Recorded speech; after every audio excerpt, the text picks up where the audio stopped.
नमस्कार। इन खबर में आपका स्वागत है। टीएमसी चीफ और पश्चिम बंगाल की मुख्यमंत्री ममता बनर्जी इन दिनों दिल्ली में हैं। आज उनकी प्रधानमंत्री नरेंद्र मोदी से मुलाकात हुई, जिसमें कि जो औपचारिक रूप से कहा जा रहा है, उन्होंने बाहर निकल करके जो बोला है कि बीएसएफ के अधिकार क्षेत्र बढ़ाने और त्रिपुरा हिंसा जैसे मुद्दों को उन्होंने उठाया। वैक्सीन का भी मुद्दा उठाया और जो राज्य को शेयर मिल रहा है पैसे का, वो भी मुद्दा उठाया। लेकिन इस तनातनी के माहौल में जो मुलाकात हुई है और आगे जो उनकी मुलाकात होनी है, वहाँ से असली राजनीति पता चलेगी। प्रधानमंत्री से मुलाकात के पहले उनकी बीजेपी के सांसद सुब्रमण्यम स्वामी से भी मुलाकात हुई।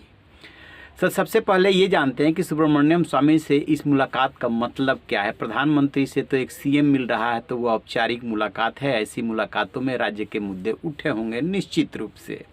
दरअसल सुब्रमण्यम स्वामी जब से बीजेपी में आए हैं और उनको राज्यसभा सांसद बनाया गया, जब केंद्र में मंत्री नहीं बनाया गया, तो पहले जब फाइनेंस मिनिस्टर थे अरुण जेटली, जो अब दिवंगत हो गए, उनको बनाने से वो नाराज़ थे, उनको चांस नहीं दिया गया और उसके बाद उनकी दूरी बढ़ती चली गई। प्रधानमंत्री नरेंद्र मोदी उनके जन्मदिवस पर बधाई शुभकामना जरूर दे देते हैं, लेकिन उनको भी बीजेपी के आईटी टीम ने ट्रोल किया, जिसको बाकायदे उन्होंने ट्वीट करके बताया था।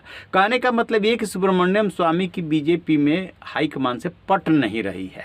और इस बीच यदि धुर विरोधी बन करके उभर रही ममता बनर्जी से उनकी मुलाकात होती है, तो फिर तो कयासबाजी होगी।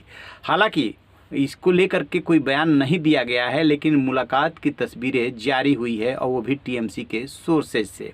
स्वाभाविक सी बात है, टीएमसी ये बताना चाहती है कि सुब्रमण्यम स्वामी ममता बनर्जी से मिले थे।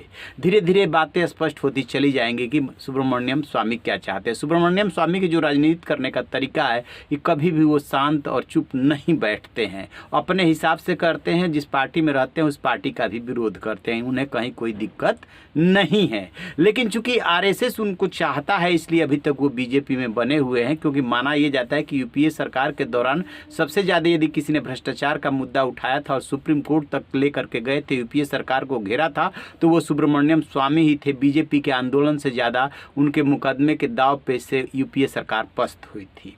अब थोड़ा आगे चलते हैं। अभी आपने सुना होगा कि 3 नेता अभी टीएमसी में शामिल हुए हैं। जेडीयू के नेता रहे हैं पवन वर्मा, वो शामिल हुए। कांग्रेस के हरियाणा के प्रदेश अध्यक्ष अशोक तंवर और जो क्रिकेटर रहे हैं वो भी शामिल हुए, यहाँ कीर्ति आज़ाद। तो ये तो बात हो गई कि ममता बनर्जी चाहती हैं कि देश में टीएमसी स्थापित हो, इसीलिए वो त्रिपुरा पहुंची हुई हैं। वहाँ सिविक चुनाव लड़ने के लिए पहुंची हुई है, मतलब उनकी पार्टी पहुंच रही है, जिसको लेकर के बीजेपी से टकराव हो रहा है। लेकिन आगे जो उनकी मुलाकात होनी है वो अभी महाराष्ट्र के मुख्यमंत्री उद्धव ठाकरे से मुलाकात होनी है, एनसीपी के चीफ शरद पवार से मुलाकात होनी है और कई बड़ी हस्तियों से उनकी मुलाकात होनी है। ये उन्होंने खुद ही जानकारी दी है कि 30 नवंबर और 1 दिसंबर को ये मुलाकातें होनी है।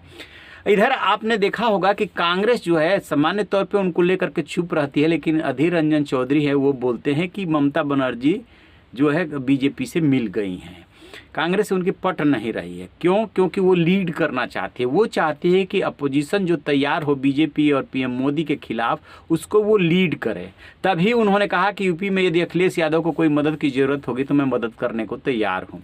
कांग्रेस स्वाभाविक सी बात है कि ये बात नहीं स्वीकार करेगी। कांग्रेस अपने नेता राहुल गांधी को आगे करना चाहेंगी, इसीलिए कांग्रेस से उनकी कभी नज़दीकी नहीं हो सकती। और जो अपोजिशन की पार्टियां हैं वो जरूर चाहती है कि चूंकि ममता बनर्जी ने न सिर्फ पश्चिम बंगाल में बीजेपी को हराया बल्कि बुरी तरीके से हराया, तो निश्चित रूप से इसका असर पड़ता है। और दूसरी बात कि वो संघर्षशील है, संघर्ष करती हैं, बोलती हैं, इसलिए ममता बनर्जी लीड कर सकती हैं। हालांकि जो होता क्या है कि इन विपक्षी दलों के नेताओं को और विपक्षी पार्टियों को एक साथ ले आना जो है मेढक तोलने जैसा ही होता है। मेढक तोलना इसलिए कठिन होता है कि जैसे ही मेढक को आप तोलने चलेंगे उसमें वो उछल कूद करते रहेंगे। ठीक वैसे ही अपोजिशन की पार्टियों की हालत है।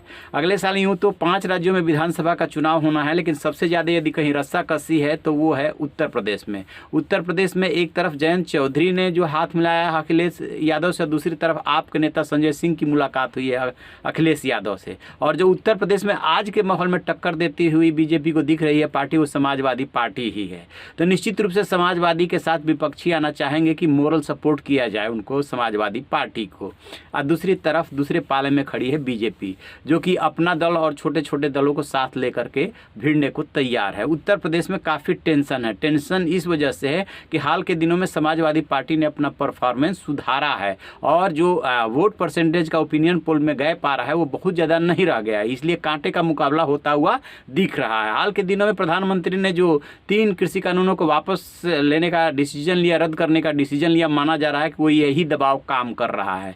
तो ये अभी फिलहाल की राजनीति चल रही है कि ममता बनर्जी की महत्वाकांक्षाएं कुलाचे मार रही है और इसीलिए वो कह के गई थी पिछले दिनों कि हर महीने दिल्ली आऊँगी और लोगों से मिलूंगी। उसी क्रम में ये मुलाकातें हो रही है। यानी कि जो माहौल बना है वो बीजेपी और पीएम मोदी की घेराबंदी के लिए जो महंगाई है, डीजल पेट्रोल की कीमतें हैं, कृषि कानून है, एमएसपी गारंटी की मांग है, वो सब कुछ जो है इस समय सरकार को घेर रहा है और विपक्ष के लिए मुफीद बैठ रहा है। देखते हैं कि राजनीति कहाँ तक जाती है, क्या कोई शेप ले पाती है या एक बार फिर से बीजेपी अपने मकसद में कामयाब हो जाएगी। इस पर हमारी नज़र रहेगी। रहिए ना बेखबर, देखते रहिए इन खबर। Thank you.